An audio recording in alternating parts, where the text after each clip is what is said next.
Hello, everyone, and welcome to the 6 Degrees of Feature Film podcast. I'm Mrs. Mia Wallace, also known as Brienne, also known as Miss Movies. Hi guys, I am Stacey Howard. Oh my gosh, we have a guest today. I'm so And excited. you all know because she's right here in the middle of our sitting. It's me. I'm Hey, Erika. Hi, Erica. Erica. My name is Erika Ishii. You may know me from Geek and Sundry. Yes, we call you, last episode, we called you the Queen of Geek and Sundry. Yes. So, Mhm. we- Definitely Felicia. well, If the you're watching, boss, second I didn't say that. They said that. So, but thank you. You're So, welcome. It's been fun. We're really excited that you're here. And before we got started, we were talking about hot pepper gaming because Erica has done hot pepper gaming. And I don't know if the movie reviewing community really knows what that is. So I'm hoping that you will tell us a little bit about it. So, Hot Pepper Gaming is the brainchild of my dear friends Vernon Shaw and Jared Rosen. Basically, what happens is they have somebody from the gaming community come on, they review a game after they've eaten a hot pepper, and they don't get the milk until they finish their review. Yes. And it's That become like a sounds fun. hallmark where so they've had like crazy people, like the president of Sony has done it, or PlayStation has done it, and all sorts of like voice actors and cool folks. And they needed to throw an episode together for E3, so they asked me, and I reviewed a Vive, like a virtual reality game. Mhm. Mhm. And they give you a dry run before without the pepper. Mhm. So you Right. do a dry run, and then you take the pepper and they film it. And the dry run, like, and I watched another girl do hers too. Is everybody's like so eloquent because we're all gamers. And We're all, hosts. yeah, we're and hosts, Mhm. and we know how to discuss games, so we're Mhm. very Mhm. eloquent in our dry run. Then we eat the pepper and we just fall apart. And I realized I was looking at this list of bulletin points that I bulleted out for myself for my review, and I was like, I'm not gonna get through all of these. I just because like just there's water leaking from every orifice on my Oh face, gosh. and I'm just crying and sweating, and finally I when I took the milk, well, you'll see, you should You go got to check it watch out. it. It's probably their most inelegant review that they've ever had, but it's really No. fun. Is it like one of the giant peppers or one of the little baby No. ones that's even hotter? It's like it was like a jalapeno, and I forget Mhm. they showed what it is on the Scoville scale, but it was high up there. Oh goodness. It's Okay. always high up there. Everyone pretty much cries. Yeah, Erica, I I would. liked I'm yours crying now because just you hearing named about the it. dog in the game it or was something great. like that. His name was Wiggles. But And I yeah, love him. I think we're campaigning for hot pepper movie Yes. reviews. Yes, That's we what's going on. absolutely need We to do wanna that do it. for sure. Mhm. I think it would be great. See a movie on Friday, eat a pepper, review it on Monday, or maybe Friday night. I don't Oh know. my I Yeah, don't gosh. know. yeah. So Mhm. Vernon, Jared, let's do it. Yes. We should do it. Yes. Oh my god. Yeah. Well, I can feel the best of heat luck. already. Best of luck to you. Okay, I'm excited. I'm excited about this. I feel like we need to prepare. Like we need to like practice You can first. Maybe practice. like bigger peppers that aren't as hot, and then as you get smaller and smaller, you build up your tolerance. Can you taste it in your mouth already? I guess like it Mhm. felt like somebody was punching me in the mouth. It's very vivid in my mind still. Oh goodness. Ah. Oh goodness. Okay. So today on our show, we are going to be talking about. Oh, let me first say how our show works because sometimes I just get Yes. into the show and then I forget, hey, you Mhm. want to know what it's about? So here's how it works. It's called 6 Degrees of Feature Film. And what we do is we take one film, that's our feature film, and we show how 6 other films link up to it. So we talk about a total of 7 films. And a lot of times we talk about more than that because we get on tangents. Because that's what and fake facts. I We get definitely on those don't things. do any of those things, so I No, don't appreciate no. you, looking at me. I have to in an right the accusatory ship way. all the time. We gotta do our best to keep this ship on course for They Stacy. always have to reel me back in. Stop talking about the mummy. Stop talking about Brendan Fraser. I know. I Yes. know. I know. We everything, know you so. saw Silence of the Lambs when you were 9. I We know. I know. know. I know. Jeez. Oh, I know. I know. But it shaped how I viewed film. I'm already on a tangent. Okay. Okay. Let's bring it back. Let's bring it back. What movie are we talking Our about? feature film today is Pulp Fiction. Fiction. I didn't know if we were supposed to say Yes. it together. I or didn't. not. Oh, I, okay. didn't I think we were love gonna that. do that, and then you guys did it, and I joined in last minute. I like so. to give it the pause so that Mhm. way maybe everyone will join in. And we're going to see if maybe we can bring up the chat. Maybe Oh, there's yeah. some. Yeah. Yeah, that'd be we'll see good. if I can do that while we're talking about Pulp Fiction. Oh, okay. But anyways, I'll try and do it on my Pulp phone. Fiction came out October 14th, 1994. It is about the lives of two mob hitmen, a boxer, a gangster's wife, and a pair of diner bandits intertwine in four tales of violence and redemption. It's so funny whenever I see a summary of Pulp Fiction. I think I looked up a summary for this, and it Mhm. seems like I mean, it just doesn't do it justice. No summary ever does it justice, just because of the structure of the film Mhm. and the way it's done. It's really, I don't know. Yeah, it Doesn't do never. enough. You can never get the vibe or the tone. You can never really get what it's about because it's not even really about anything. It's not about a theme really. It's just about people who are living in this kind of same universe Right. and how their lives kind of intertwine but not really. And it's hard to describe that and to kind of capture the spirit of Pulp Fiction, if you will. Right. One thing last night when we did a required viewing and we watched Hellraiser, Mhm. poor Erica was very, very scared If you and look sad. on our Fine. Twitters, there's an amazing GIF of us Yes. near the end of it. Reaction GIF. It pretty much says everything that you need to know. Yes, Erica is hiding. But in that movie, I noticed there's a lot of smoking, and I was like, when do we see smoking in movies? But Quentin We don't. Tarantino films like predominantly features smoking Oh, in for almost sure. in everything. But Mhm. everything else, it's like I don't see that anymore. You Yeah, guys see they're that? because they're not really. Well, it's not that they're not allowed, but I guess they, through whatever lobbying, Mhm. now it's been encouraged to not have smoking in movies to stop kids from wanting to smoke because you don't see because it used to be that you would see the cool guy smoking in films and that's why you wanted to smoke, and so now you don't. If you don't see it in front of you, if your favorite movie stars aren't like, you know, taking a drag, man, then you don't want to either. So, but yeah, Tarantino, they're always smoking in his films. I think there were laws enacted about smoking in media after a Mm-hmm. certain point. Mm-hmm. I was remembering that I think you get a bump for your ratings, or that it's like factored in with rating scores. Huh. Mm-hmm. Automatically PG-13. Well, yeah, and I think like you know how sometimes it says like tobacco use Yeah. for the ratings. Mm-hmm. So it's like you get bumped, but like Tarantino films are always R anyway. So Yeah, he don't hard R. care. Yeah, Like he's that's the like, least "Alright." of his concerns. Yeah, whatever. I Um, was trying to pull up the chat. I know. I was. You know what? unsuccessful. I'll try to I don't do know it how in a to second. do Why this don't yet. you tell us, Erica, what you like best about why you decided to choose Pulp Fiction? Because normally I have the guest give me a list of films that they would like to discuss, and Mhm. Pulp Fiction was on your list. Yes. So let's tell us why. So I'm a huge Tarantino fan, and Pulp Fiction was my first Tarantino film that I ever saw.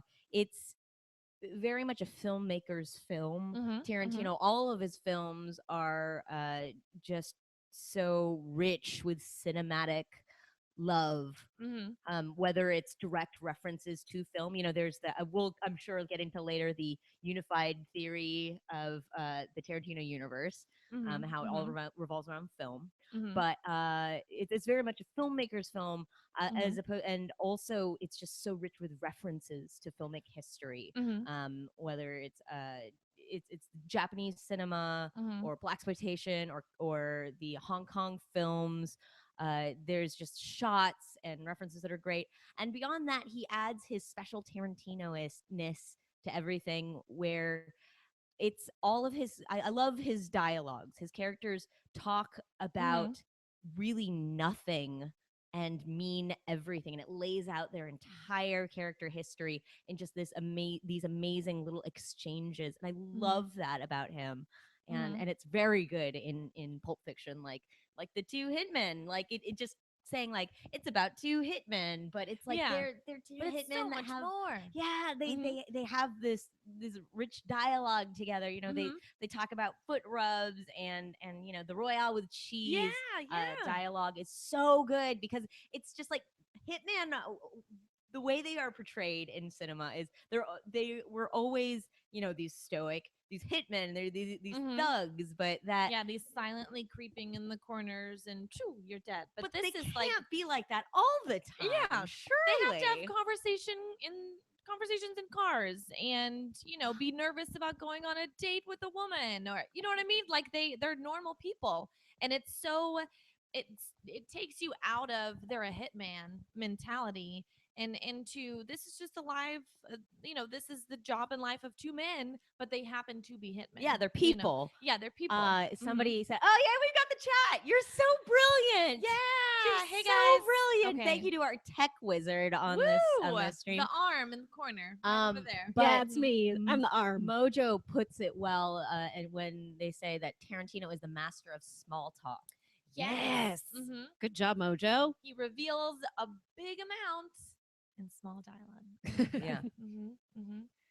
Yeah, so I love Pulp Fiction. I love that, and I love the way it plays with the temporality. I love the characters and dialogue. It's just such an amazing film, and it gets me every time. Mm-hmm. When I first saw this, I went into it thinking like a little concerned because my sister, who's older, 4 years older than me, was like, I did not like Pulp Fiction. I walked out of Pulp Fiction. But this, How old so was she at the time? okay, let's see, 94. I would have been 13, 14, 15, 16, 17. She was 17. Oh, But if you know her and you know me, you know that we are very different. And she's very offended by many things. So I was like, well, that kind of it kind of okay. makes sense. But at the time, I didn't understand. I was thinking like, oh, she's my sister and she doesn't like it, so maybe I won't like it. You know, those sorts of things. And then Mhm. later, when I went to see this, I was like, I wonder if I'll like this. You know, she had a hard time with it.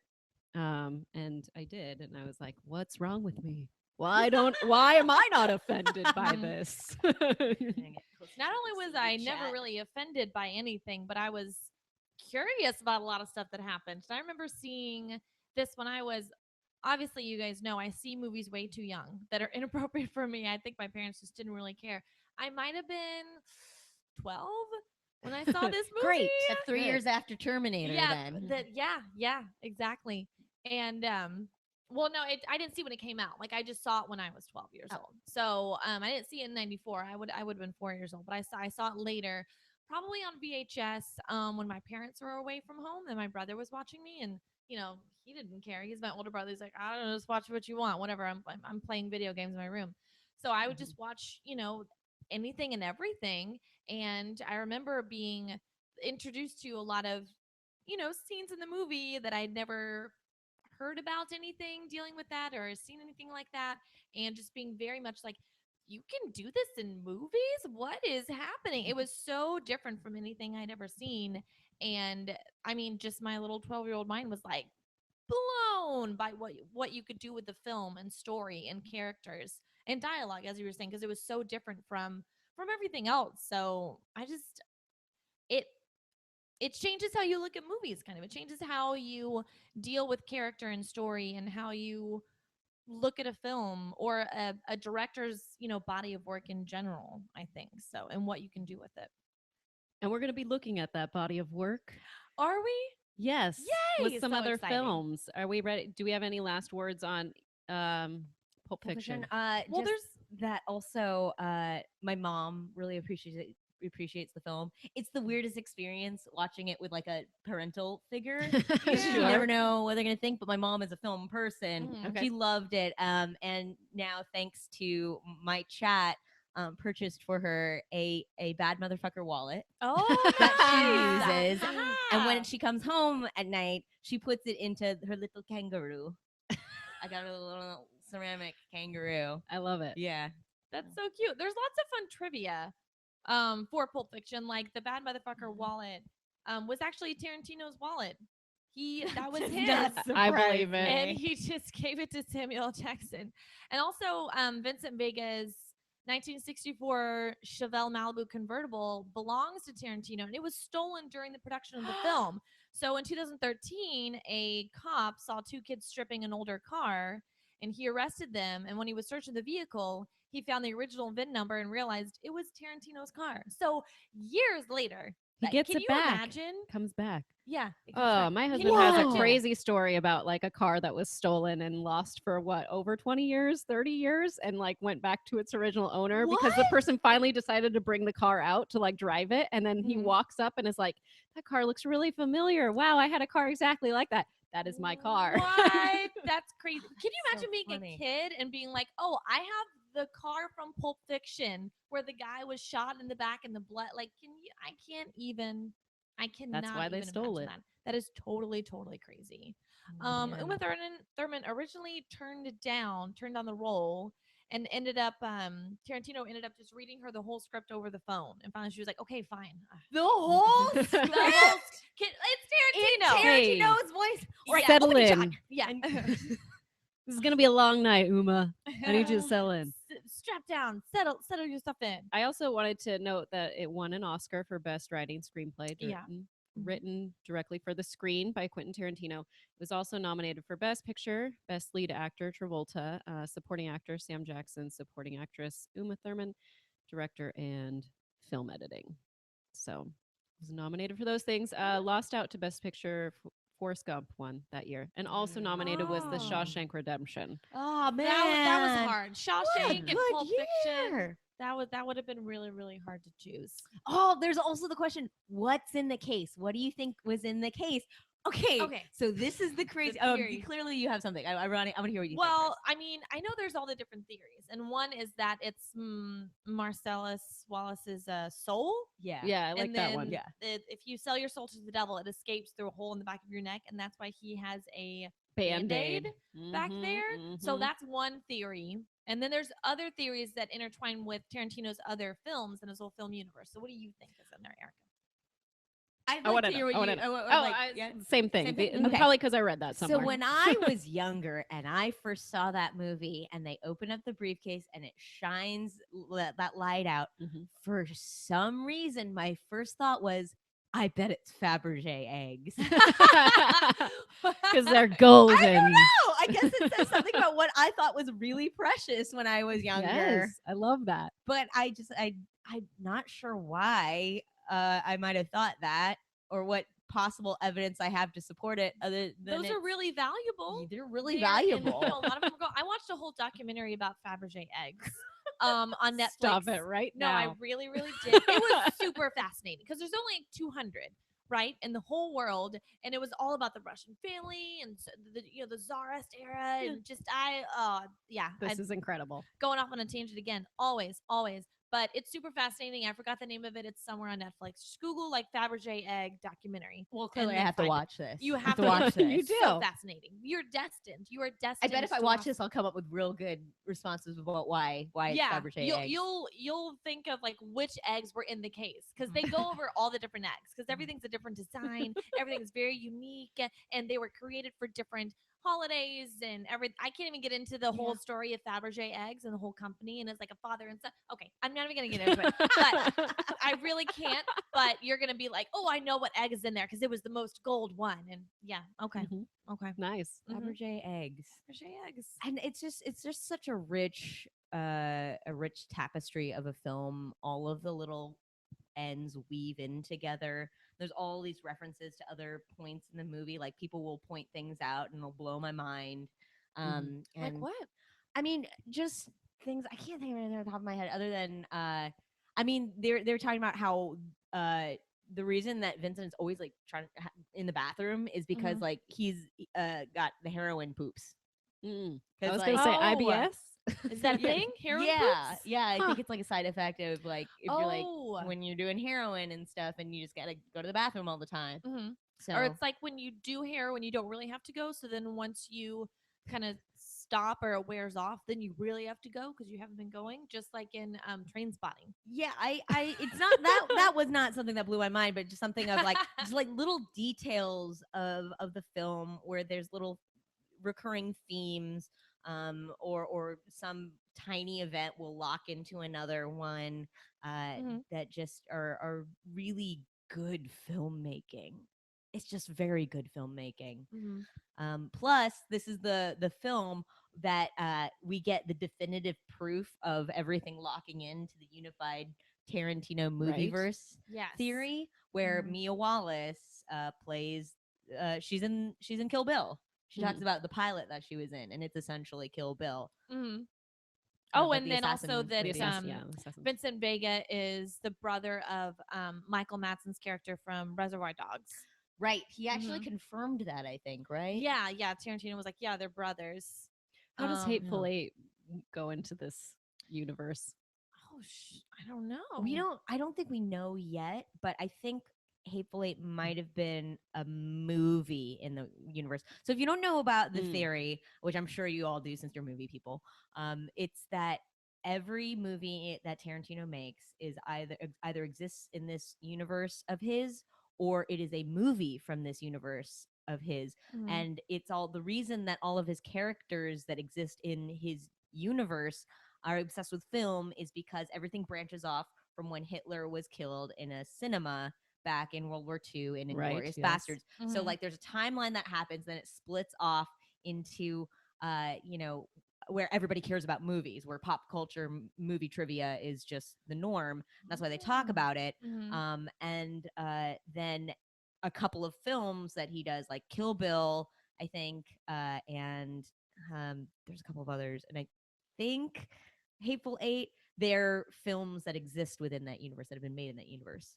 Got it. Oh, I have some more. It says in Reservoir Dogs, the radio station is named K Billy. Nice. Yeah. That's Yeah, so yeah, yeah, funny. yeah, yeah, yeah, Oh my yeah, gosh. yeah.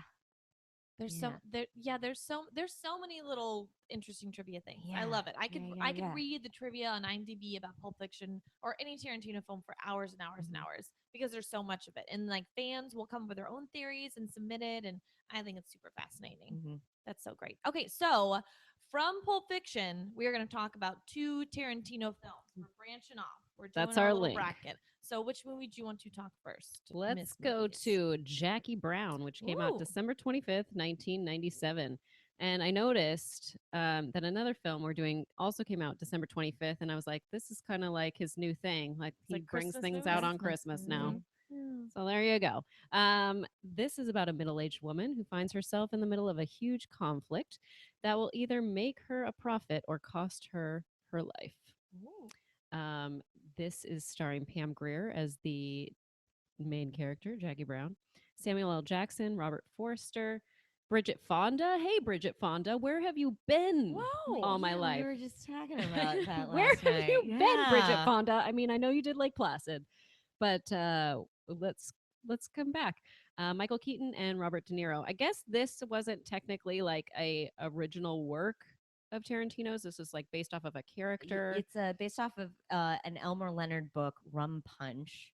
And actually, it's pretty. I mean, I think a lot of the script is the same, except that he actually changed the main character to black, and he changed the name to Jackie Brown. It was Jackie something else that started with a B Mhm. before that. But he was very happy with how it went, apparently, even though he'd changed a lot of things. Right. Mhm. And then they also had another movie that was like Out of Sight, based on the same character that came out like around the same time. Oh yeah, it Wasn't that Michael with- Keaton's character, Yes. the detect or the DEA Agent. Yes. Mhm. he makes an appearance in that other film because it's another Elmer Leonard film. It's made by another studio, Universal, I think. And originally they would have had to like have paid Miramax for the Mhm. character, but Tarantino told them no. Yeah, he was Mhm. like, I just let remember him use He's it, like, just let him use it. which is nice. Yeah, Thanks. that was really cool. Thanks, Yeah, 'cause he Tarantino. loves movies, so he doesn't want to limit.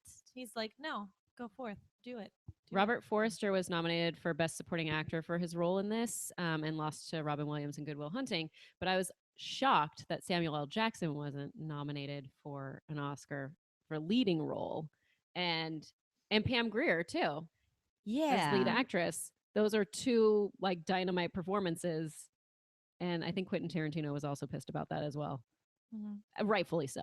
Mm-hmm. Mhm. Yeah. What isn't Tarantino pissed about? Ah, yeah. To be honest. That anger keeps him His alive. anger and his passion, which I love, and I've never looked at it as a bad thing at all. What was I going to say? Oh, I this feel took like- me 3 days to watch, by the way, everyone. Yeah, you were It's saying slow burn. that. Slow Yeah. burn, yeah. Not because I wasn't entertained. It was because I was so exhausted. So I can really only watch movies after my children go to bed at this point. So they're asleep by like 9:30 maybe. So that's the earliest I could probably put a film on. And Oh. and that's a 2.5 hour, excursion that we're going on for Jackie Brown.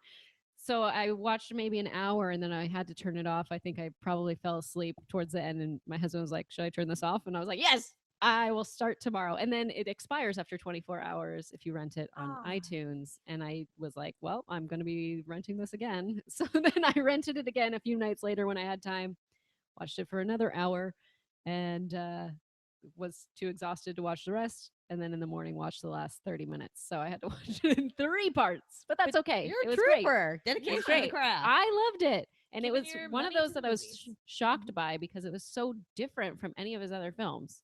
Yeah, I think somebody in the chat is saying not a fan of Jackie Brown. A lot of people don't like it. A lot of people went in expecting, because this was just following Pulp Fiction, Mm. so they were expecting kind of the same bombastic action. This one, the reason that I picked, that I was glad that we got to link this one, was because it's very much spiritual successor to Pulp Fiction. It's almost like the Pulp Fiction people got older and wanted to leave a life of crime, and this is like the film like that Mhm. comes after in life. It's like an older Pulp Fiction. Mhm. There you go. Yeah. It's The like softer version, the yeah, softer side of yeah. Sears. Yeah, it's like if Tim Roth and Amanda, what's her last? Plumber. Plummer's character were like, we're gonna set up shop and have a serious adult life, and they moved on from that. I really hope they do. Me too, because I that. love they were so in love. Like they Honey were Bunny and Honey Pumpkin. Bunny. That's right. Ah. They were so old, and they deserve all the happiness in the world. Now, Pam Grier was supposed to audition for another of Tarantino's films and didn't Right. get the part, but he was so impressed with her that he wrote Jackie Brown for her. She auditioned for Pulp I think Fiction. it was for Eric Oh, Stoltz's girlfriend. Yeah, it Yeah. was Was it Roseanne. Yeah, Roseanne. And Roseanne they Arquette's, wouldn't believe that role. he would Mhm. yell at her. Like Yeah. it just didn't work. I which makes also sense. can't see Yeah. her taking any Yeah, she's not guff taking any shit from Mm-mm. Eric Stoltz. No, So that Um, wasn't believable enough. whoever takes any guff from Eric Stoltz, come on, he's ginger. Yeah, Can't it do is it. very different from other Tarantino films. When and she it went is in a to lot quieter. like meet with Tarantino, I guess he had posters of a lot of her movies up, and she was like, "Oh, did you put this up because I'm coming in?" And he was like, "Actually, I was thinking of taking it down because you were coming in." Well, no, it's so obvious, even in Pulp Fiction, that he loved her films, Mhm. the blaxploitation films of the 70s. Like Mhm. it's the cars, it's the music, it's the Yeah. it's the themes and the way violence is carried out. It is like a 90s, a more modern version of an exploitation film. Mhm. And so it's very obvious to me that he should have been working with her from the start. But it's so Yes. funny that when he did work with her, it's in a film where it's more grown up. It's a lot less Right. like a blaxploitation film than even Yeah. Pulp Fiction is. It's a lot less like it's this cocksure young director being like, look what everything I can do, like Yeah. he did with Reservoir Dogs or Pulp Fiction, and it's more just this like quiet statement he wanted to make, I guess, or like yeah. it's definitely different. Didn't I'm trying to think of what the trivia was about Samuel L. Jackson in this movie. He did his own braid. Yeah, For That's his so cool. beard. He was like, okay, so I have this long beard. You know what? I'm just gonna braid it. Braid it. That's Good for my him. choice Good that for I'm him. making. I'm very Um, I'm very sexually aroused by that braid. I'm not gonna lie. No, you're not. No, I could be. You don't know. You don't know All what right. I like. I support you. Thank you. Thank you. I support Erica. you. Thank you, Erica. Mm-hmm. Yeah. Mm-hmm. I get Sorry. it. I get it. It's fun. I'm not into It's it. good. It's good. But yeah, there's all of these links that link this one to Pulp Fiction. I think this is okay. Here's a weird one about this film where it exists in the Tarantino movie universe is that like they're in a movie theater in one scene and there's the ending credits or music from Jackie Brown playing in the theater. So are they watching Her their own life? movie? Their own movie. So where does Whoa, this exist? Inception. Yeah. So I have a feeling this one might exist in the movie universe, the movie universe. Okay. Mhm. So I'm not sure though. If anybody in chat would like to weigh in on that, I would absolutely love to hear it. I don't know where people stand on that. What should we call that? Because if we have so Tarantino's film universe is Yeah. like the real lives of the people. It's an actual universe, and then there's also the movie universe within that film universe. So what should we call it? Should it be like one is the movie universes and like that is the life that real life world that world. exists, and Yeah. then there's also its own film universe where oh my gosh, And then shit. the movie Oh, God. universe. Yeah, we the can go the movie universe. So there's My the brain movie is universe exploding. and there's the movie universe. So People- people have a lot of opinions. people have opinions on your view of it. Okay, sorry. Guys. Oh gosh. Okay. And Uh, someone's and- excited oh, to okay, grow yeah, a and- yeah. His A beard universe braid. characters In aren't his aware of universe, own characters presence aren't and self-aware of their own That's presence true. of the universe. Okay. Yeah. Thank you, You're Jeff. right. So yeah, there's all these references to Pulp Fiction, and there's all this sort of filmic language that where you can tell that it's a Tarantino film. Just Mhm. everything Mhm. from like the music choices to the messing with temporality at the end. You see the big heist with Mhm. from the point of view of all the different characters. Mhm. There's like all of the shots, the Tarantino shots, like the needle on the record player, Mhm. the Feet. the feet, Always Yeah, force, feet. Always feet. the I like was the gonna trunk pull mine up. shot, where it's like you're looking up Mhm. on a bunch of guys. That's very Tarantino Mm-hmm. esque. There's just and even I think she picks out. It could be a coincidence, but Pam Grier definitely picks out the Mia Wallace suit Mhm. Yes. when she's trying Yes, on she suits. does. For sure. I also love that they mentioned Pam Grier in Reservoir Dogs so lovingly, and then she's the star of this movie. 'Cause Yeah. Reservoir Dogs is my favorite Tarantino film, and we're not talking about that one today because we've already talked about it. We have, but We have. another movie that we're talking about today is Django Unchained. All right, I Yes. missed out Wait on for the that pull. one. That's okay. We all have to Sorry. miss out on one. Yeah. So Yes. Miss Movies, you got to miss out on the Next one. one. Okay? Next one. December Perfect, 25th, 2012, with the help of a German bounty hunter, a free slave sets out to rescue his wife from a brutal Mississippi plantation owner. And this is starring my Achilles heel, Yes. Jamie Foxx. And for those of you who don't know why Jamie Foxx is my Achilles heel, Why is he your Achilles heel? Stacey and I went on this show called Screen Junkies Movie Games, hosted Mhm. by Jeremy Johns. Yes. And we had to do movie links or links. Mhm. I don't remember. So Anyways, it bad was at like you that. start with one actor and then you say something that they're in and someone else that is in that, and then you go to the next thing, and I just like froze.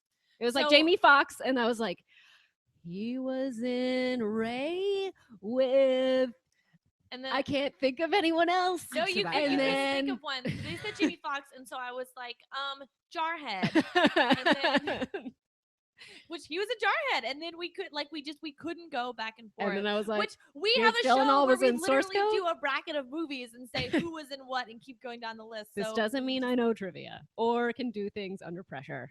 under pressure. Under Sorry. Yeah. pressure. Ding ding ding ding ding ding ding ding. Vanilla Ice sings the dings. So that's one of my favorite If videos. there's an If there's an extra ding, it's Ice Ice Baby. But if it's like just the one ding, it's under pressure. So there Yeah. you go. Mhm. Everyone knows. Everyone knows. So that. that's there he is. Jamie Foxx is in this film as well as Christoph Waltz, Leonardo DiCaprio, Kerry Wow. Washington, Samuel L. Jackson, who's in. Is he in every Tarantino film? Oh wait, Reservoir Dogs. Was he in that? no. Okay, so no, answered my question. Walton Goggins, who I think is the best part of Hateful Eight, Mhm. Yeah. Oh, He's really great good in that. Mm-hmm. and some other people that you may know, or maybe you don't know. Anyways, I liked Dana Gurrier. She plays the sister, this my is- beautiful the sister. Oh, that was their relationship was super creepy. What was her? Yeah. What was her? Her name Sorry. was Cora, and then it was like right. and he Yeah, was my like, Corey, because I got her. Mhm. Yeah, you'll hear later. You'll hear later. Oh, But okay. anyway, okay. yeah, Django Unchained is, and it's I think part of the revenge fantasy, trilogy. Mhm, He's mhm. supposed to. He's Inglorious doing. Bastards. Yeah. This and then what other revenge fantasy would it? Well, I Has thought. he created it yet? Well, I or- thought he was supposed to do one more that was supposed to fit in with those three. Wouldn't he does a Hateful lot Eight, of though? revenge fantasies. Oh, then I guess it'd be Kill Bill. Well, no, because he wants it to be like it's a I real life. and a historical. Yeah, Okay. historical Okay. revenge fantasy. So Yeah. we've done Hitler, we've done slavery. What other? Something must be coming up. Something Something's must in be the going- works. Yeah.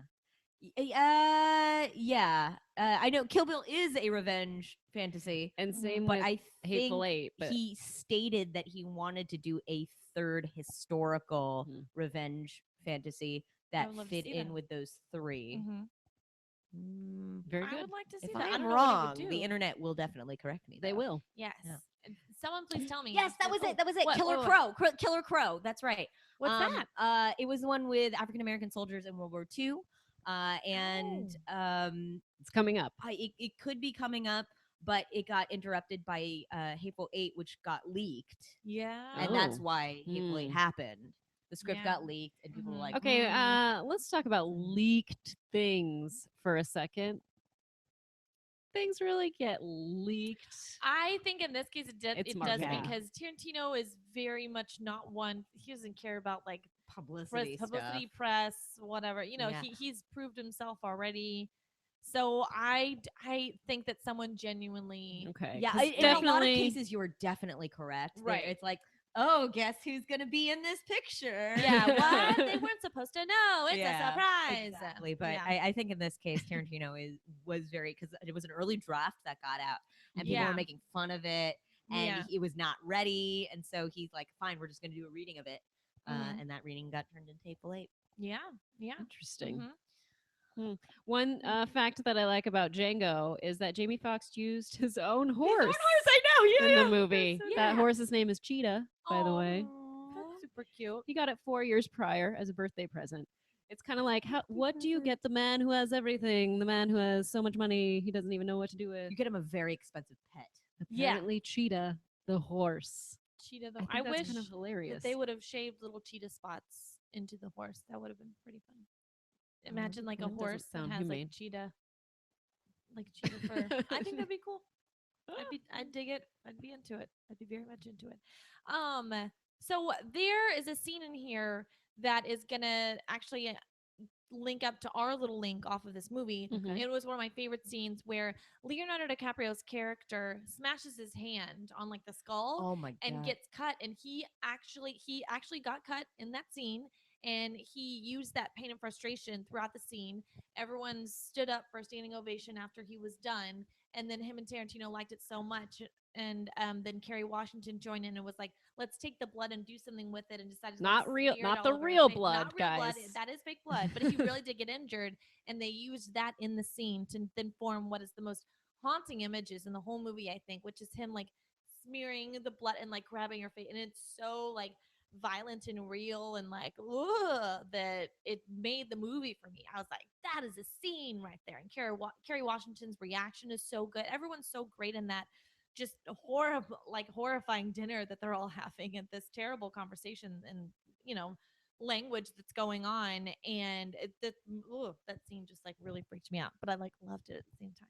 If you were to rank this dinner scene in Django with the dinner scene in Sicario, which one would you put above the other? Sicario is more chilling, but Mhm. Django is more like like terrifying almost. Like Sicario is a very like the whole time you're just like, oh my god, what's gonna, oh my god, oh shit, what's gonna happen? But then for Django, it's a little more like energetic, I guess. Cabzilla says DiCaprio played very much against type in this film, and he was excellent.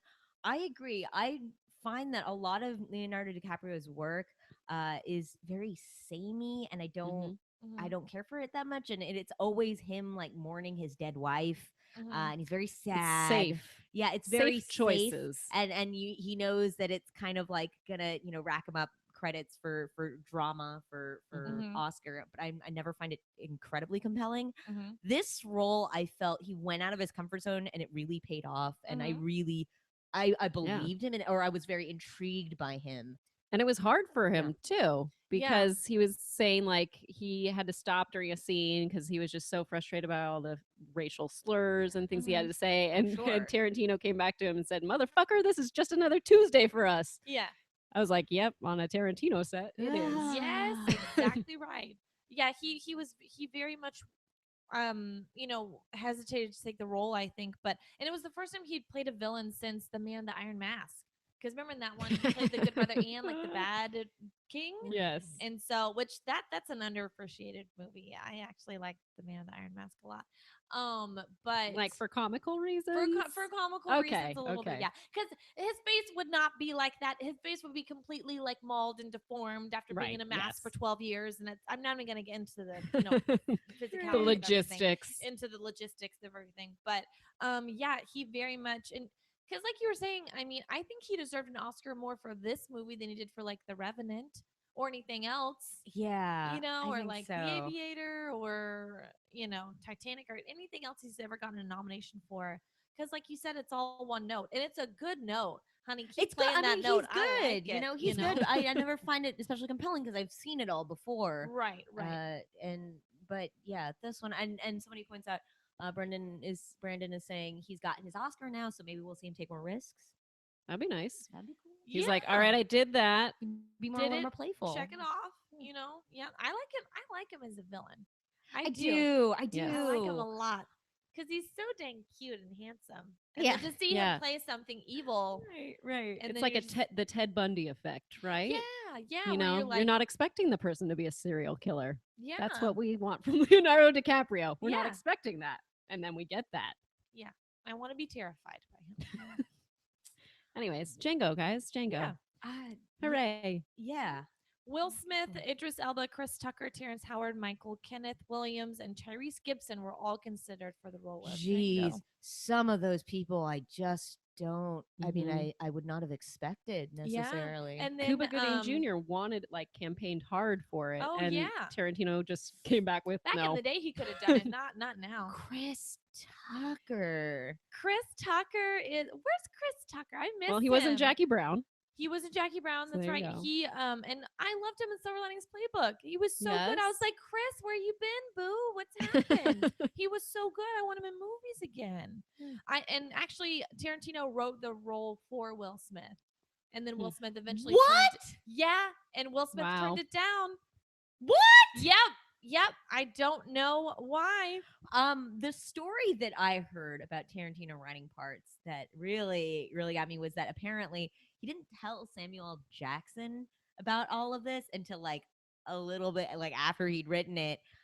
And then Samuel L. Jackson found out that he was doing a spaghetti western starring a black man, and he was so mad. He was like, he called him up and he said, "Quentin, you're doing a spaghetti western starring a black man, and you're not asking me to be the main role. We always work together." And Aw. Tarantino had imagined it for a younger man, Right. So he's like, "Okay, just hang on a second." And then he went and wrote his part in.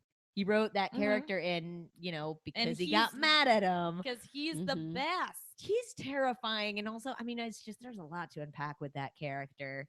It's he And is their the- whole There was a his lot whole to unpack. relationship with Leo, and that was everything Yeah. was crazy. Yeah, he is the Uncle Ruckus, I guess, of that film. Mhm. If anybody watches the Boondocks, Mhm. it's I don't know, it's a deeply uncomfortable character, but he's Yeah. so compelling Mhm. in the role. Mhm. When he's like slowly creeping down those stairs with his Yeah. cane, and then just He's like so spewing scary. profanities, and you're just like, but then also Leo's character loves him, and they have this weird dynamic relationship, Right. and yeah, it's super. That's the thing with super that- interesting. That dinner scene, there's not one person that takes that scene, I feel, for me, because they're all so good. Yeah. Good ensemble Yeah, piece. everyone's compelling in it. Jack is saying that Will Smith turned down the role because he doesn't approve of the vulgarity and racial slurs in the film. Mhm. That would make Mhm. sense to me. I I get know, it. I know why He's pretty he's against. He against doesn't that. really like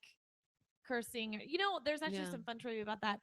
When he was kind of a rapper, and when he would write Yes. lyrics and stuff in a notebook, his grandmother found his notebook and saw that there was bad language, and she was like, "Don't ever use profanity like that. You can say whatever you need to say without using foul language." And so from then on, he Mhm. tries to not use it in public and not really do it in films, and and I guess it's paid off because it makes him a more commercial commodity, Yeah. I guess, and he's more family friendly, and he can do a wide range if Because you're using profanity is just the easy button. yeah Like, I can do that. Yeah. Easy. Anyone can fucking curse, you know? I do. I do it often because I like it. I think it's fun. I like being a little bad sometimes. So, you know, Finding funny in things that aren't profane, that's much more that's hard. difficult, Mm-hmm. in my opinion. Anyways, Definitely. so there Okay. you have it. That's our Great. first 3 films we Yeah. did. All right. So Pulp what should we Fiction. link off of first? Off of So we Jackie started with Brown? Pulp Fiction Mhm. and we went to Jackie Brown as well as Django Unchained for Quentin Tarantino films.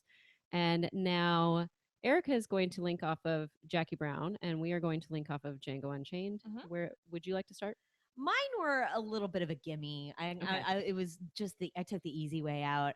So I chose first 1973's Coffy, starring Pam Grier, Okay. which is also a blaxploitation film that starring Pam Grier. Mhm. It's a film about. I didn't take extensive notes. I really should Oh, have. no, you're fine. But it's another revenge fantasy where the character of Coffee is she's seeking revenge because her sister got hooked on drugs.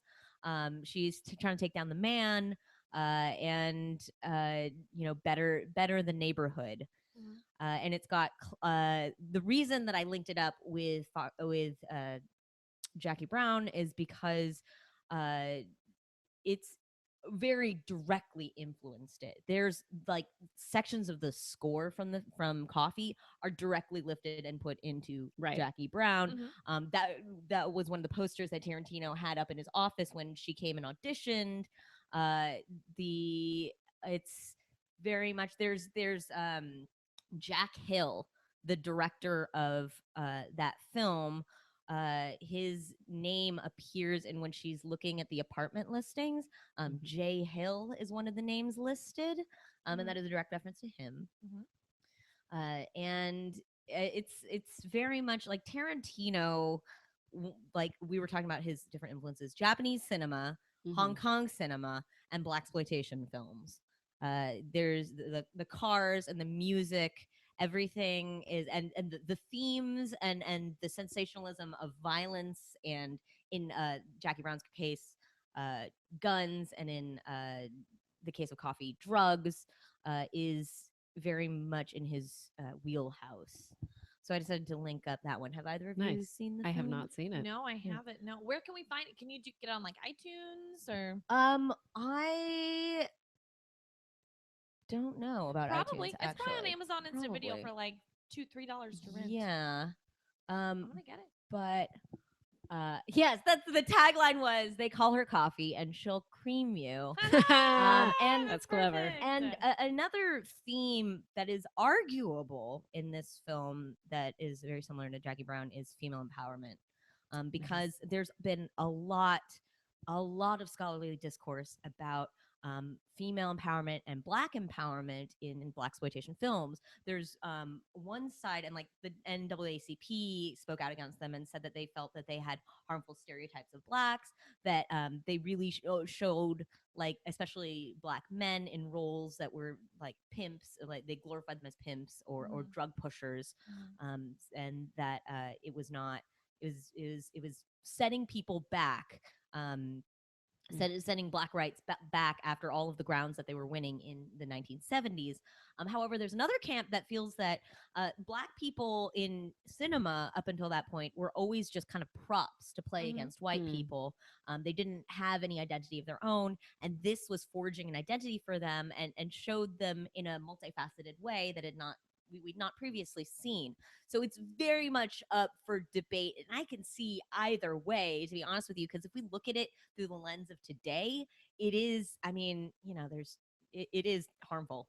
Like if these Right. films were to come out today, we'd feel like, well, we have seen Black people in more multifaceted roles, so this would seem backwards for us. But at the time, I feel like it was viewed as very progressive. So for Coffee, it's funny. Also, again, feels like a spiritual sequel. Jackie Brown feels like a spiritual successor to it, in that it's like after all the violence and the life of crime is done, she's kind of moving Moved into this on. role, trying to Mhm. do one last score before she leaves the game. Right. Mhm. Yeah. Cool. I'm gonna have to check it Yeah. out for It sure. is on Amazon for $2.99. All right. So See, there you go. Thank you. gotta love those Amazon Yes. Instant Video Amazon. streaming availabilities. They are Exactly. the best. $2.99, not bad at all. Okay, what other movie do you have for us, Erica?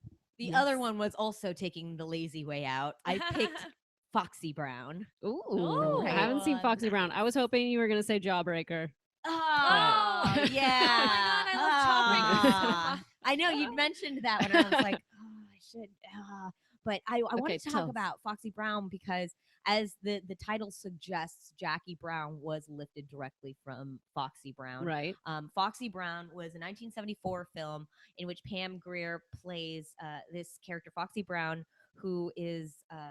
It's another revenge fantasy starring Pam Grier, in which her boyfriend, who is a federal agent, is murdered by some drug runners with the aid of her brother. And so she infiltrates the organization to seek revenge and bring them down, both for revenge and also to improve her neighborhood. Oh. Yeah. And this is, I mean, there's just so many connections between Foxy Brown and Jackie Brown. First of all, as I said, Tarantino changed the last name of the character in the books to Brown so that you'd have that parallel between Foxy Brown and Jackie Brown.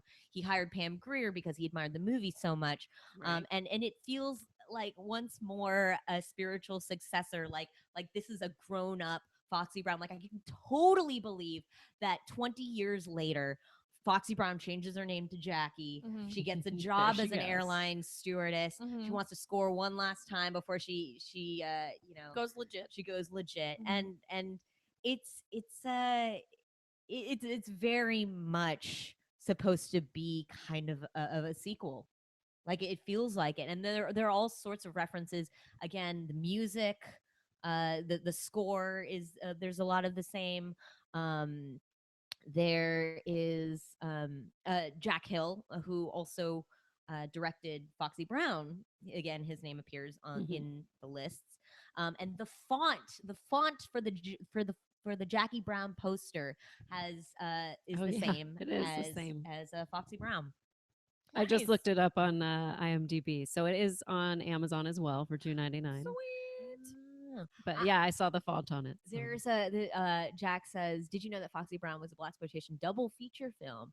It was released with Chuck Turner, starring Isaac Hayes. Yeah. Isaac There's Hayes. also a Truck Turner reference at some point in one of the Tarantino films, either Pulp Fiction or Jackie Brown, I believe. Hmm. I forget exactly what it is, but again, you can see how much he admired blaxploitation films and how much it influenced his work. But again, like watching Foxy Brown. It's hard to say whether it's a positive or negative message because there's like a scene in which, I mean, it's very much like she strikes back at uh the white men who are ruining her neighborhood and who have disrupted her family. I mean, but not before they really like literally rape her first. So Ugh. it's like really difficult to watch. Mhm. I Right. don't know if it's like because that sort of subject matter was more common back then, or I mean, I know blaxploitation is like notorious for sensational violence, sex, drugs, and it's hard to say whether it's positive or negative because in the end she hooks up with a sort of a Black Panther inspired group Mhm. and they take down the Mhm. bad guys. Mhm. That's cool, and that's something like you don't like before that time you didn't get to see Black people sort of take their neighborhood into their own hands because they're a neighborhood watch group, and they Mhm. say they're trying Yeah. to fight the crime of drug use and the drug pushers in their neighborhood Mm. and the corruption. So there's that aspect to it, but also it does you know I don't know, it sensationalizes violence and sort of glorifies violence. Mhm. So there's a lot of scholarly discourse from people who are far more eloquent than I talking about it, and so you should definitely look that up. Okay. Okay. I So will do. I love Jackie it. Brown, Foxy Brown, and Coffy, very much of the same lineage. Cool. Nice. Cool. Pam Grier films. Pam Grier films. That's your link. Awesome. I love it. I'm gonna watch both. Okay. So from our Django Unchained, this is a fun link. I like this link. It's a good one. Mm. So You it's wanna gonna say be sure. It's gonna be movies where an actor was physically injured during a scene And used- continued to continued to act. act. So they used that Uh-huh. injury in the scene. So do you want to do your movie first? Sure. Okay. I'm going with The Exorcist, which came out December Oh. 26th, 1973. I love how it comes out on like Christmas. That's the But apparently Ellen Burstyn was like in some harness and like she was flying around, what have you, or like being pulled back. And she had said at some point, like, this is really painful to William Friedkin, the director. And he was like, all right, I'll let him know to loosen up on you. And then he goes over to the harness guy and he just says, give it to her good. Mhm. And like that was the take where she like maybe broke something, and that's the one that they use. So her scream is like of like, I am in so much pain, I am Oh my probably God. going to need medical attention. Mhm. So that is the section that I picked, and we can get into The Exorcist and other things about that. Mhm. We could also talk about the Exorcist television show, of which is There's a coming out. television show. Yes, it's going to be coming out soon. I think it's like Fox Oh. or something. We talked about this on the concession Oh, stand when we came by. yes. Fox. So Crazy. that'll be interesting. I Hmm. kind of wish Netflix was doing it, since Netflix is killing it with things like Stranger Things and Luke Cage and all that good stuff. Like, I Jessica feel like they could Jones, probably that was do show. this justice. I don't know what's going to happen with Fox, but anyways. Oh my gosh, my stomach is like gurgling. Oh, just you gurgled. hungry? I'm a little hungry guy. This No, is it's the fine. first horror film to be nominated for Best Picture. Wow. And Oh, then yeah. since then, they've had Jaws, Silence of the Lambs, The Sixth Sense, and Mhm. Black Swan. Mhm. I don't consider Black don't know. Swan. That's a thriller. That's that not really one's a horror definitely like film. a psychosexual thriller, Yeah. I'd say. Yeah. Yeah. Yeah. I really wouldn't consider that a horror film. But hey, some people do. You know. Some people are scared by Dancing. anything. Yeah. I mean, it was Anything- a very that movie terrified me. I don't know if I could Mhm. ever watch it again. Mhm. As much as I loved it, Mhm. but yeah, that's scary. I I was get scared about a lot of things. Mhm. so I went to I know you get scared very I easily. get very scared very easily. yeah. I It's love great, when you're though. scared. When he goes boo to me in broad daylight, I might make me lose sleep. So when I was at SC, I took this class called Cinema 466, where you get to watch movies that are about to come out like in another week or so, and then they usually have someone come from the movie and talk about it. So we had watched The Hunted, I think it was, directed by William Friedkin. So he came and spoke to the class, about this movie as well as other movies, and he gave us this interesting tidbit about The Exorcist. And I was Mhm. like, huh. So when they were casting for the young girl, Linda, he was like, we were asking all these sorts of questions, and because we knew what this character was going to have to do. Mhm. And so I had asked her, how do you feel about masturbation? And she was the only one that had said, like, back to me, well, that's completely normal. I mean, people do that all the time.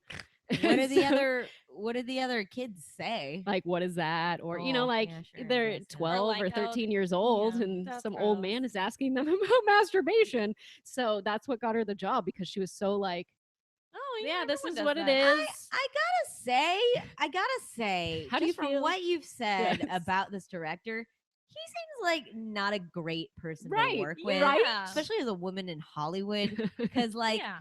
I got like there's a lot of real creepos out here, and I guess he turned Mhm. out not to be, as far as we know. Well, we but don't know. like asking like a 13-year-old girl about like masturbation in like a a casting setting would Mhm. send up Right. should send up red flags. Yeah. Where was her You know, mother? we Probably talk very in the much about room. like Yeah. like actors should like be real and like you should we go to dangerous places.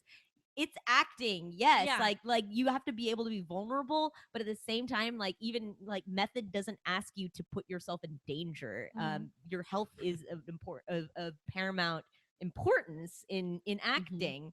So like, pushing a stunt to like, go a little further, or like pushing like talking about Yeah. sexuality a little That further, would like not happen today. a little bit red flags. Just saying. Yeah. Yeah. The Uh, 70s, they're like, all Hey, right. hey, I mean, The Exorcist has a doctor smoking in a hospital in it. They're literally it like, was a well, your different daughter's time. suffering from what's Yes. called psychosexual blah, blah, blah. And Just you're like in Mad "Jeez." Men, they do that too. I That's like right. that. That's Mhm. right. That's a good example of smoking in movies. Is The Exorcist just a doctor in a hospital discussing a Well, patient's medical I love that history? in Lining up. Forrest Gump. In Forrest Gump, the doctor, he's like trying to like talking to the mother, and he's like very consciously Oh, yeah. smoking up a storm. Because and didn't stuff, they think it was like healthy? yeah. Too? Oh, they That's did. the Yeah, whole they thought it thing. like Right. cleared up your. Right. It relaxed the muscles, or like in the King's Speech when he was like Yeah. talking about how doctors say it relaxes the throat muscles or whatever. So they thought it was good for you.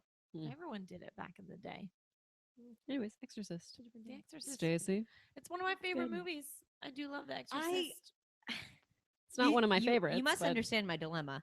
I Mhm. really enjoy good cinema, but I really hate scary films. Well, Oh, and I this love one 'em. is very gory. And so I Yes. know that you would not be excited for that.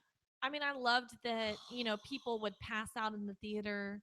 I loved that that after this, people genuinely started going to church again. Like Oh, it good. changed That's the good. numbers of the, of Mhm. attendance at mass, and started a whole wave, a whole move. Because before, the term like possession and like exorcism wasn't really a household thing. It's not something that you really Right. talked about, or really even a lot of people knew about.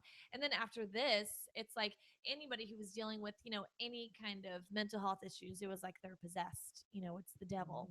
And the Vatican had said they had in huge increases in numbers of people claiming that they were possessed and needed an exorcism. So I love that this movie kind of influenced that, and it's crazy to think that film can do that, and a subject matter can be talked about and so popular and so ingrained in pop culture that it just becomes mainstream and becomes a household thing. So I loved that movie brought that out. And I love scary movies. They're my fave. So the movie that I brought today is another one of my favorite films, and it's kind of this franchise, this series of films is one that's very beloved by the Howard clan, by our family, that we would watch all the time growing up, and read the books, saw in theaters, and it was very much like a Sunday morning, let's make pancakes and watch all three, is Lord of the Rings, The Two Towers. So let me get up my little, because it's going to describe it better than I can. During the scene in the Two Towers, when Aragorn, Legolas, and Gimli find the pile of orc carcasses and they believe that Merry and Pippin have been killed, Aragorn kicks the helmet down the hill. Peter Jackson wanted Vigo to aim the helmet as close to the camera as possible, and so Vigo did it 4, almost 5 times, increasing accuracy each time. On the fifth take, the aim was great, and then Vigo let out this huge scream and fell to his knees, and it was very emotional. And Jackson was very impressed, and didn't find out till later that Vigo had actually broken 2 of his toes when he kicked that helmet. And then, but he used that pain and that anger and kind of shock from the pain, and used it in the scene. And then that's the take they used in the film. So I thought that was pretty fascinating. And Vigo Mortensen is an incredible actor. He really is. He needs to be in more. He needs to be in more roles. He's in one of my favorite movies,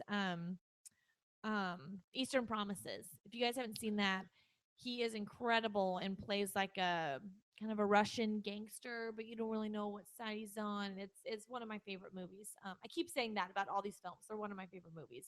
But yeah, he's like a leader of men almost. He is like Aragorn, and he has this presence to him that I just really love as an actor. But he used that in the film. Yeah, and there are lots of injuries, all the stuff. People like almost drown when they were in the scene in the river, and they like would fall off, and they didn't know the current was that strong. And there's all kinds of and Orlando Bloom like almost broke his back or cracked some ribs, I think, on a horse. Yeah, Viggo Mortensen also in a scene in Fellowship, like when it's like near the end when they're fighting the orcs, chipped a tooth. and just Oh, glued yeah. it back in. Yeah. in the He was end. like, no, Got some I'll go get it super fixed glue. later. Yeah. Finish the scene. Yeah, Mm, that's pretty much what happened. yeah. So yeah, that's a good one. That's another instance in which like it was used very effectively, and kudos to the Mhm. actor for not breaking character when it happened. Yeah, because I would have been like, guys, I broke my toe. We gotta cut it quits for about 6 jeez. months while I heal and recover. Yes. Who has friends on But DVD? the 'Cause that's all I wanna actors do. don't yell cut. That's so right. Well, I would have you yelled just cut. have to do it. No, I would have yelled you cut. don't. Then you get fired. That's I how that would've. works. Ah, You jeez. yell cut, you get fired. What? Okay. Yeah, well, that's pretty much how it good thing I'm it not an works. You're actor. not allowed to yell cut. good thing I'm not an actor. Yeah, so that's the Two Towers. I love that one. It's more of a slow burn, but yeah, there's lots of onset injuries. If you guys ever watched Fellowship of the Ring is the Fellowship of the Cast, which is this long, and I'm sure it's like an extras on the DVD, but I found it on YouTube, and it's like 2 hours of just interviews and conversations with the cast about all their experiences on set and this, 18-month filming period in their lives where they all just lived in New Zealand and got to know each other, and they were like a little family. You hear all the onset stories and inside scoop. It's super fascinating, and they have little tidbits and like little set videos. It's super super fun. So yeah, I think it's called The Lord of the Rings: The Fellowship of the Cast or something like that. Watch it. It's very fascinating, and that's how I learned about the little toe kick thing. Toe picking. pick. Toe pick, the cutting edge. Everyone watch it. Have you seen the cutting edge? No. Oh God, Oh, it's a good. wonderful Good. figure skating movie where a figure skater who's a diva and a hockey player who's a bit of a DB Sweeney. DB Sweeney get together and pair up. Right. I remember It hearing about is this. great. Yes. And then there was 90s like a cheese. remake on Disney Channel or something like I that. remember Yeah. the Disney Mhm. Channel remake. Yeah. That's Yeah, why the I know cutting that edge There you from. go. to All the Way or whatever it's called. Fire and I Ice. Who knows? But there's Yeah. there's a sequel to Cutting Edge. Yeah, I remember that. I remember that. Every podcast I bring up the Cutting Edge. I don't know why, but it's great. So we're Yeah. now coming to the end of our podcast. And at the end of our podcast, we do what's called Movie Link Tweets. I my tweet gosh. out basically what is your favorite Quentin Tarantino film. I do it off of our first link. And here are the responses I got back. I got back a lot of responses, and I decided after 3 people say the same thing, I'm just going to cut it off there.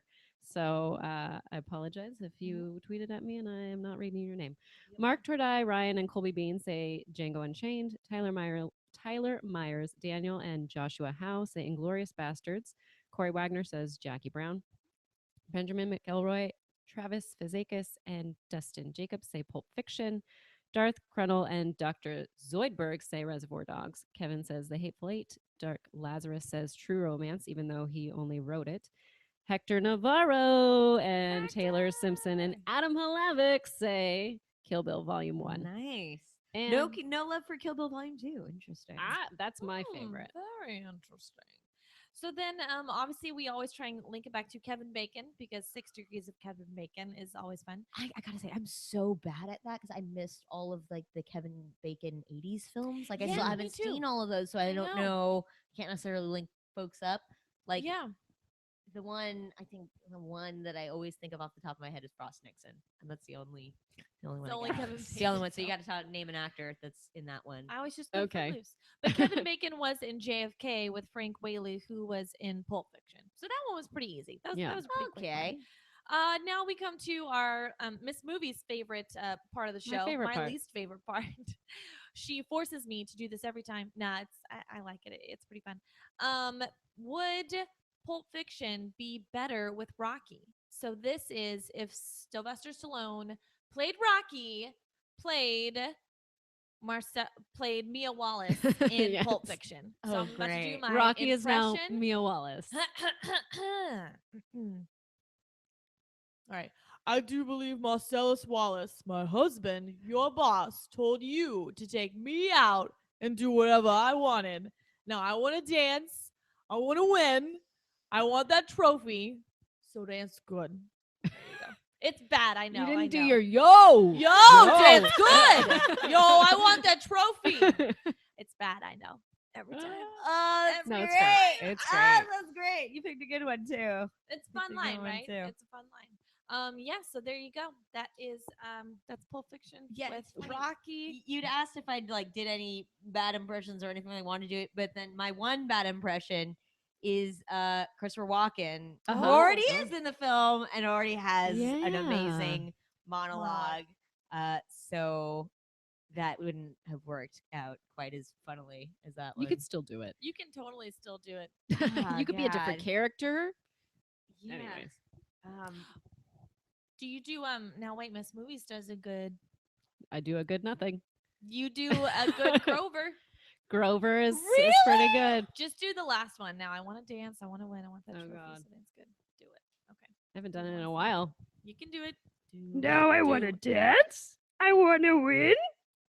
I want that trophy, so dance good. There you go. Perfect. I hope to never do that again.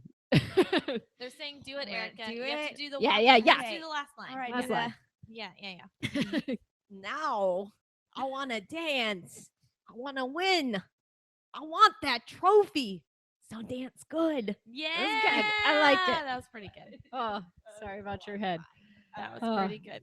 Erica, thank you so much for joining us today. Yay! Thank you so much for having me. I had so much Absolutely. fun. Oh my This gosh, was we had so great. so much fun with you here. Woo! Yeah. Where Come can everyone here find you? Oh, so you can find me at Samurai Erika on Twitter, SAMURAIERIKA. And you can find me on Geek and Sundry's Twitch channel Wednesdays and Fridays. I'll be there today at 4 p.m. And then at 7 p.m., I have the show Concession Stand with your friends Adam Hlavik, Augustine Rios, and Hector Navarro, Love those some of boys. whom have been on this channel. Yes. Yes. We All just of them need except for Augie. Augustine, Except which Augie, we gotta- needs to yeah, come on we this gotta show. get Augie on. Mhm. Ask him about horror films. You can all talk about horror films together. Okay. Yes, I Okay, know. good. We're gonna pick a good one for Augie. So So if you liked hearing me talk about movies, you're gonna love Concession Stand. That's on twitch.tv/Geek and Sundry. And then I'm appearing. Bless you. Bless you. I appear lots of places on the internet. So keep up Yeah, with me you were on Twitter. Gamer Fights. Oh my god, I won Gamer Fights, everybody! It was amazing. So if you have a Yay! Screen Junkies Plus subscription, definitely go check that out. Against Vernon. Against Vernon Whoa. Shaw. They should have had a It's hot pepper payback. round. Payback for that hot Yeah, pepper. Yeah. And Mark Donica, who is the engineer of Action Movie Anatomy. Hey, What? oh my Mark gosh, Donica. we love him. We met Such a him. small He's my new world. BFF. Aw. Yay, so many places. Guys, And she's the so many second friends. queen of Geek and Sundry. Yes, We'll say yes. that. Second queen. Behind whoever is the first queen, but you're the queen of our hearts and the queen of our show, the queen of our lives. That was good. Stacy, That was where a can good we line. find Thank you so you? You can find me on Twitter at SOHoward2012 and Instagram at Stacy O Howard. So just kicking it, talking about movies, tweeting Gary Busey all the time. Gary Busey has a Vine account now. Just want everyone to know he has a Vine account, and sometimes it's just him silently staring into your soul, into the camera, and breathing heavily. And I'm here for it. I'm loving it. I'm into it. I'm I could see living him for it. more on Snapchat. Oh I my feel like that gosh. would be more his speed. But- Yeah, no, I don't know if he can understand Snap, but Vine he gets because he knows that it's a quick video. So it's just him yelling things at the screen, and it's so Gary Busey. It's so perfect. Wow. It gives me life. Like it's everything I want. Okay. Very and good. special shout out to the chat who's been just lovely and Yes, and, thank you, chat. Yes. and Thanks, really guys. on point for things. So thanks to all of you. Yay. Yay, chat. You can find Yay. me in El Segundo drinking out of a Avengers cup. I got Uh, Malafoni. How did you I got frozen. know? And you can find me on Twitter at Miss Movies and Instagram and sometimes Snapchat, Miss_movies. I'm kind of over Snapchat though, so Oh, yeah, Snapchat's yeah, I'm fun. done. So many I do it filters. You don't like occasionally. the puppy filter I know, I'm with done the with tongue that. and the ears. This is a good pose. That Let's is a good pause pose. on this. All right, thank you all for listening and watching. We will see you next time. Bye, guys. Bye, Bye. bye, bye, Thank bye, you. bye, bye, Thank bye, bye, you. bye, bye.